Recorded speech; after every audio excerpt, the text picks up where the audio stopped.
General Hospital recaps for Monday, July 21st show Carly Spencer and Jack Brennan catching up, while Jocelyn Jacks is warned. Dante Falconeri and Anna Devane discuss Jocelyn, Brooke Lynn Quartermain receives a gift, and Jason Morgan experiences nostalgia. Carly and Jack catch up at the Metro Court pool. Jack surprises Carly by informing her that he has reserved the venue exclusively for the two of them. She's curious about the surprise. He jokingly suggests that it is a secret, but then admits that he has simply been missing her. Carly felt the same way. He notes that he's making progress on a difficult topic at work, and she informs him of her granddaughter's indefinite departure from town. Both she and Michael Corinthos are devastated by it. Carly tells him about all of the bizarre incidents regarding Daisy Gilmore. Carly and Jack discuss the future. Carly explains that she was hesitant to confide in Jack for fear of entangling him again with Sonny Corinthos. He has already done so much for her, and she does not want him to feel taken advantage of. Carly desires his presence in her life, not just to address her problems. He wishes for her to contact him whenever she encounters difficulties. They talk about his loneliness, which stems from his efforts to avoid a personal life. He admits that being close to her gives him comfort, and they exchange kisses. Vaughn issues a strong warning to Joss. Joss and Vaughn arrive at work to find their supervisor absent. She speculates that Brennan's relationship with her mother must be against the rules. He responds by telling her to keep her personal life separate from work. Vaughn warns her that looking into Jack's affairs could land her a desk job. He underlines that Jack is extraordinary and has saved his life on multiple occasions. If she wants to have a good career, she should avoid making an enemy of Jack. She assures him that she will not do anything to jeopardize the mission, and he expresses concern about her becoming distracted. Just then, he receives a call informing him that the courier has just boarded a connecting flight to Dubrovnik. Dante gives Anna food for thought, discussing Jocelyn in Anna's office. Dante is surprised when Anna tells that she believes Jack has recruited Joss into the WSB. This is difficult for him to accept, but she is confident that Joss has already received training and sees her as his little sister. Anna believes Joss is the type of lady Jack is looking for. She believes the WSB sent her in to observe Professor Henry Dalton. Cyrus Renault must have enticed her in. She reminds him of Joss's pursuit of Cyrus, which Jack most definitely saw. Anna wonders if Jack helped Joss in her pursuit of Cyrus, supplying her with leads that no other citizen would have. Anna discusses Jack exploiting Jocelyn's grief. It appears that Jack used Joss's grief for Dexheller, and her desire for justice to turn her into an agent. She muses on her own road to becoming an agent, and Dante is concerned that his sister is oblivious of the perils she is facing. Anna is convinced that Joss craved a purpose, which Jack provided for her. They believe she was trained on her purported trip to Easter Island. She mentions that Joss has already undermined Emma in order to get closer to Dalton, suspecting him of something far more serious than illegal animal testing. They talk on the personal expenses of being in the WSB. Anna suspects Jack has been using Carly to get to Jocelyn. Dante believes Carly would prefer to be kept in the loop. On the other hand, Anna believes they do not have enough information to proceed with any measures. Dalton must pose a serious threat, and they should hold off on taking action. Dante is concerned that Jack may be willing to endanger an agent in order to get rid of Dalton. He wonders if she would have wanted someone to save her from the WSB when she was the same age as Joss. Brooke Lynn and Lucy are at Home and Heart in the Home and Heart studio. Lucy Co tells Flora Gardens how pleased they are to be there with her. She believes she will be an outstanding host. She discusses Brooke Lynn Quartermain's anxiety, and she admits she is only mildly frightened about appearing on television. Flora is confident she will perform as well as her mother. BLQ clarifies that Lucy had to resign as spokesperson. Flora assures her that they can keep Lucy focused. Lucy informs BLQ that she has a method to keep the audience involved, attempting to provide a motivational message, but BLQ can't help thinking about how much the spectators adored her mother. She longs for their former selves. The program begins and Flora introduces the two women from Deception, who show their new serum. Brooke Lynn gets a surprise. Lucy begins expressing her wish for Lois Cerullo's presence before unexpectedly calling her up on stage, which surprises BLQ. As the mother and daughter are urged to embrace, Lois tells BLQ that she was told this would happen. BLQ tells Lois she can't decide whether to hug or fire her, and Lucy drags Flora away so they can leave the two to present. They awkwardly mention how much they resemble sisters before continuing with the pitch. Backstage, Lucy shows Flora the ratings. Lois and BLQ are a success. Brooke Lynn fires her mother, and they return to the others as the event concludes. Flora hopes that after the broadcast, they will return shortly. BLQ quickly confronts Lucy, who says that she did this for the brand and them. Can't they put their problems aside and go on? Lois apologizes and tells her daughter she is proud of her. BLQ is outraged and informs Lucy that if she does something like this again, she would show her what she learnt from Tracy, before firing Lois and storming out. Jason is nostalgic in the airport in Paris. After dropping off Sasha Corbin and Daisy with Robert Scorpio, Jason boarded a commercial flight home. He was taken aback and surprised to see a woman who looked exactly like Britt Westbourne board an airplane. Jason asks the security to allow him on the plane so he can chat to a passenger, but they refuse. He recalls the woman who resembled Britt and feels nostalgic as he boards his flight. Memories of Britt and her battle with Huntington's disease flood back. He also recalls their separation when he married Carly. Meanwhile, Britt emerges from a car in Dubrovnik, Croatia, expressing her joy to be back. Make sure to keep up on everything going on with GH right now.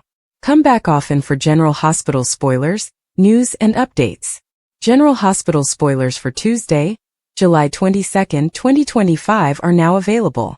Fans can look forward to an announcement from Jen Sidwell on tomorrow's program. Laura Collins receives alarming information. Also, Isaiah Gannon tries to encourage Portia Robinson.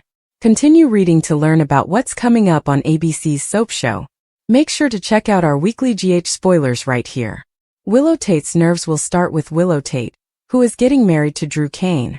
Despite everyone's warnings and pleas, Willow decides to marry the congressman. Willow appeared to be doing this just because Drew and Martin Gray stated it was the best way to reclaim possession. Willow has lately gaslight Sasha Gilmore Corbin over baby Daisy Corbin Corinthos. Then she smirked while Nina Reeves and Liesl Orbrecht discussed it. In a preview, Willow nervously informs Elizabeth, Liz Baldwin that her wedding is tomorrow.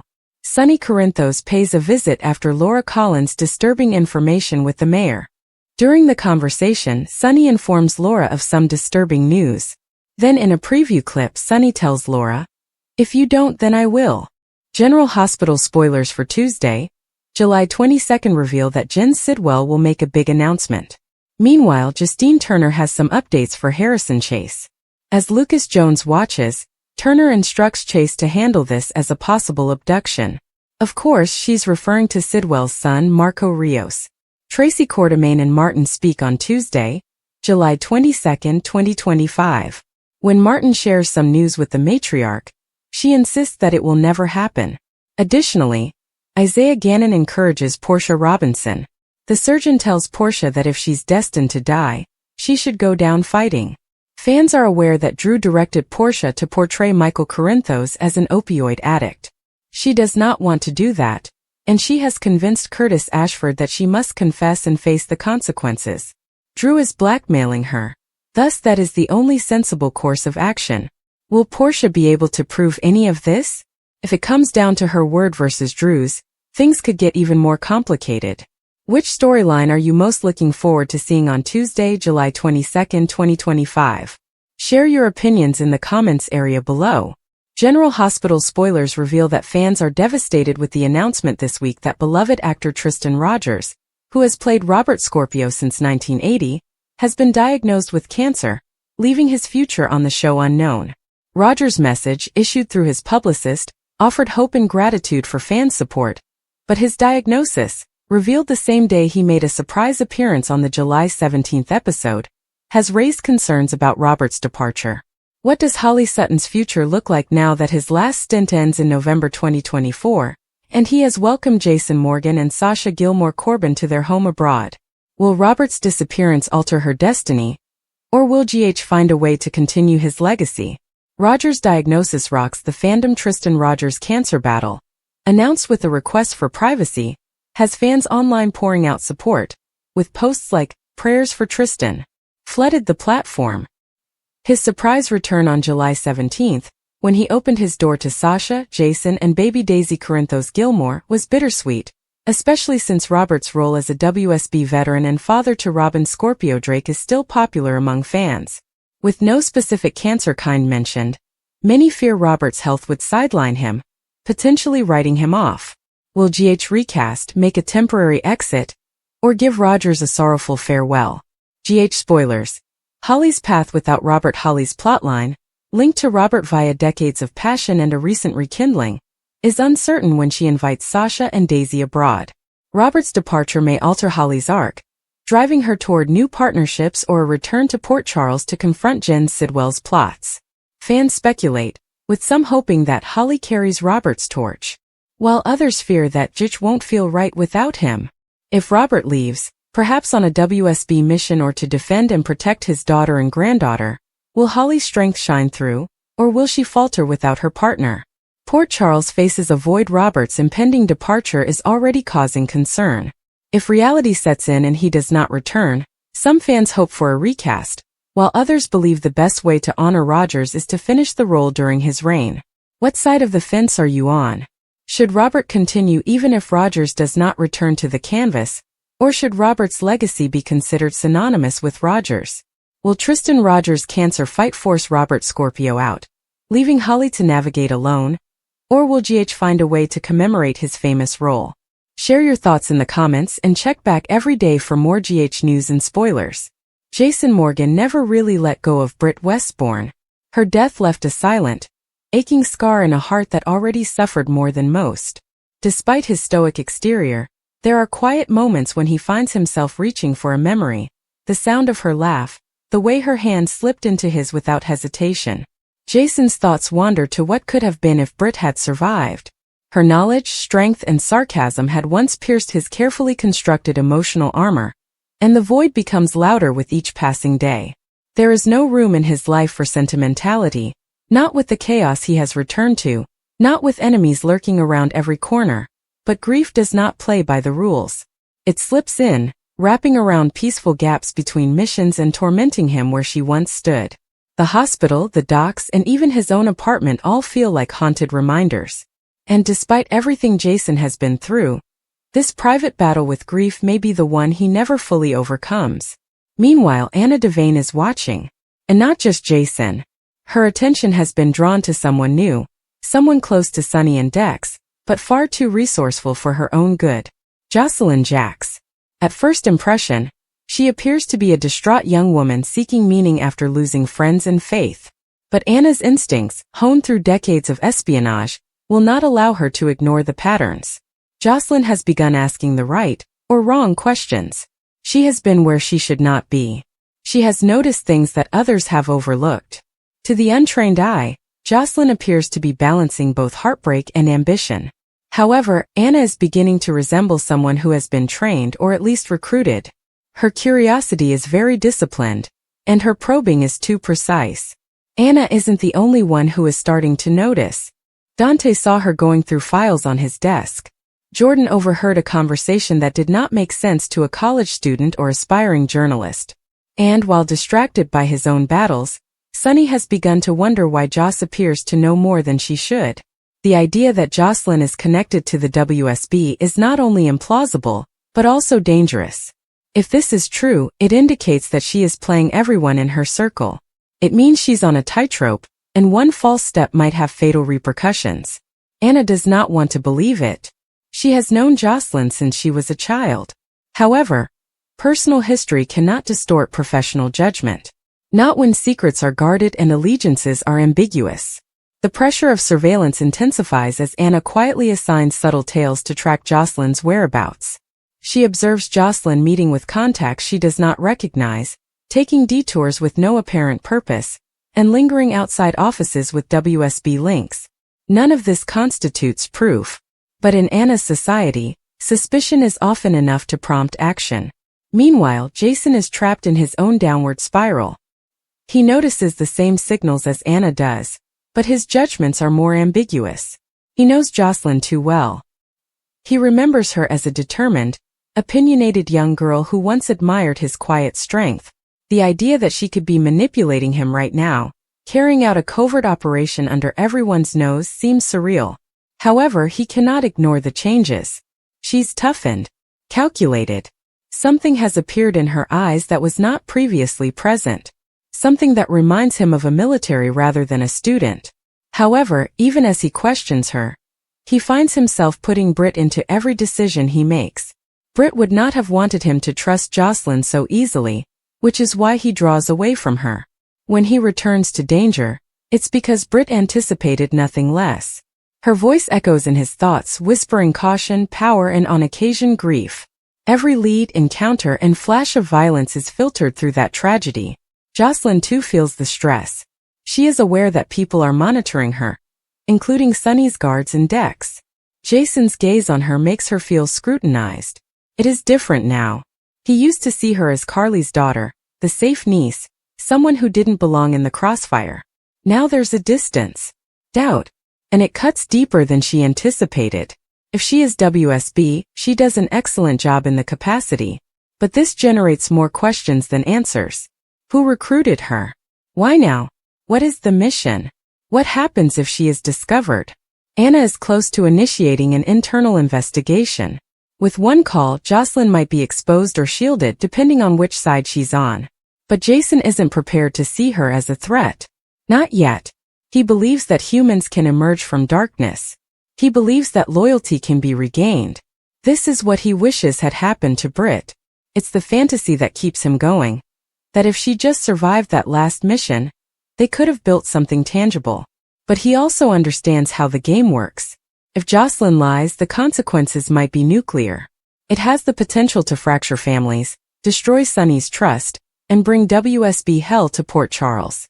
And if she isn't lying, if she's just a confused young woman looking for a story, someone is exploiting her for personal advantage. In any case, Jason is aware that protecting her may necessitate a sacrifice he has made far too frequently in the past. Anna is not waiting for Jason to make his decision. She is moving. Quietly. Carefully. And if Jocelyn is genuinely WSB, she's already one step ahead, which is the most horrifying thought of all. Because Anna recalls what it was like to be young, determined, and in over your head. She understands the price of ambition. She also understands that even the most promising assets can become burdens. The web is currently tightening. Jason mourns a love that was taken too soon. Anna observes a girl who may be a time bomb. And Jocelyn walks a fine line between suspicion and survival. Nothing is ever truly buried in Port Charles, including love, secrets, and the truth. Sunny Corinthos was almost out of control. For weeks, the mounting tension between his family and his organization, as well as the persistent whispers of betrayal, had driven him deeper into isolation. He had given everyone the benefit of the doubt until now. A line had been crossed, and Sunny was no longer interested in playing games. He summoned those closest to him and laid it all out in one furious breath. Either they fell in line, or they were no longer a part of his life. The ultimatum was not a threat. It was a promise. Anyone who violated his terms, whether by lying, concealing facts, or playing both sides, would be cut off permanently. He was tired of seeing his loved ones spiral out of control while he took the consequences. From now on, Sunny would take the initiative. Ask questions later. At the center of the storm was John Sidwell, a name that had been out of power in Port Charles for several years. But now Sidwell was back, and he had a bargain that could change the entire balance of power. No one knew exactly what Sidwell was holding, but it was enough to get Sunny's attention. It was not just money, it was leverage. Sidwell's proposal included information on key members of Sunny's organization, who were plotting behind his back. The agreement was straightforward: protection in exchange for truth. But Sunny couldn't ignore the suspicion that Sidwell was playing a deeper game, one riddled with deception. Still, the opportunity to root out disloyalty within his ranks was too appealing to pass up. He agreed to meet Sidwell again, but only under his own terms. Meanwhile, Willow was drifting further away from reality. Since her leukemia recovery, the mental harm she had suffered had gone mostly untreated. She hid her anguish beneath a grin, clutching on to Michael and the kids, convincing herself they were stronger than ever. But the reality was considerably darker. Willow was haunted in private by hallucinations of her late adoptive mother, as well as pain she believed she had buried. She heard whispers in empty rooms and experienced chills when she was alone. Her dreams were vivid and disturbing, combining the past and present into something almost prophetic. She became certain that someone or something was after her family. The doctors labeled it stress. Michael called it exhaustion. However, Willow felt confident it was a warning. Her delusions caused her to make a series of rash decisions. She began following people, reading between lines that did not exist, and fleeing from those who attempted to assist. She confronted Nina with sobbing accusations, alleging she was behind everything. Then she went to Carly, looking for answers that Carly did not have. Willow's worry grew to the point where she began preparing for the worst, packing emergency kits, concealing burner phones in the children's backpacks, and installing extra locks on windows. To everyone else, Willow appeared to be cracking under the pressure. However, she believed she was the only one who saw the truth. Something was coming, but no one appeared to notice. Then the abduction altered everything. One of the youngsters went missing during a school field trip, and it all happened so quickly. Chaos erupted. Michael and Willow were distraught, and Sunny was quickly drawn into the situation. The police worked around the clock, but there were few leads. That's when Sunny took control. He employed every resource at his disposal, including surveillance, informants, and back-channel relationships. Within hours, he discovered something the police had missed. The child hadn't simply wandered off. Someone had taken them. A meticulously planned abduction. The question was not how, but why. And most importantly, who? Sunny returned to Sidwell. If this was part of a power play, he wanted the truth now. Sidwell denied all involvement, but Sunny did not believe him. The walls were closing in, and Sunny was losing patience. His instinct told him that the kidnapping was linked to someone in his inner group. The treachery he feared had arrived. Willow broke down as she returned home. The guilt was overwhelming. She believed that her illusions had somehow brought the danger into their life. She reviewed every discussion and warning sign, wondering what she'd missed. Michael attempted to be the strong one, but he was also unraveling. The prospect of losing a child paralyzed them, and neither had control. Carly jumped in to help, bringing the family together with strength she hadn't felt in years. Even she couldn't erase Willow's fearful expression or Sunny's haunted look. What no one anticipated was how the situation would arouse something in Sunny. The pain, fear, and fury drove him into a state of ruthless clarity. He returned to Sidwell and demanded answers, not threats but proof. He showed Sidwell unreleased footage, a frame from a nearby traffic camera recording the abductor's getaway automobile. It was linked to a known associate of Sidwell's. Sidwell broke down when he was cornered. It was not supposed to happen this way, he said. The abduction was intended to be leverage, a warning shot, rather than a kidnapping. The associate had gone renegade and carried things too far. Sunny didn't care. He made one phone call, and within an hour, the youngster was safely restored. No cops, no headlines. Just a simple discussion and a lethal message sent back. But the damage had been done. Willow couldn't undo what she'd felt. Her delusions were no longer just delusions. Yes, they were trauma responses, but they were also the instincts of a mother who had been pushed to her limits. Michael vowed that they would get therapy and move on from this. But Willow was not so sure. She no longer trusted her surroundings. The abduction had shattered something deep within her. She looked at Sunny differently now, full of appreciation and anxiety. He had saved them, but the way he did it reminded her that darkness was never far away in their lives. Sunny's ultimatum still stood. Following the crisis, he assembled his family again, not to console but to warn. The betrayal had originated from within. Nobody was safe until he discovered who had permitted this turmoil to enter their life. Everybody was a suspect, including those closest to him. Lines were drawn. Alliances moved. And although the child had been returned, the family had not recovered. The events created a ripple effect of broken trust, lingering fear, and buried secrets waiting to be revealed. Willow watched from a distance as Sunny returned to his world, colder than before. She held Michael's hand securely, but her eyes spoke a different story. She wasn't sure who she should be afraid of anymore. Strangers outside or people she used to call family.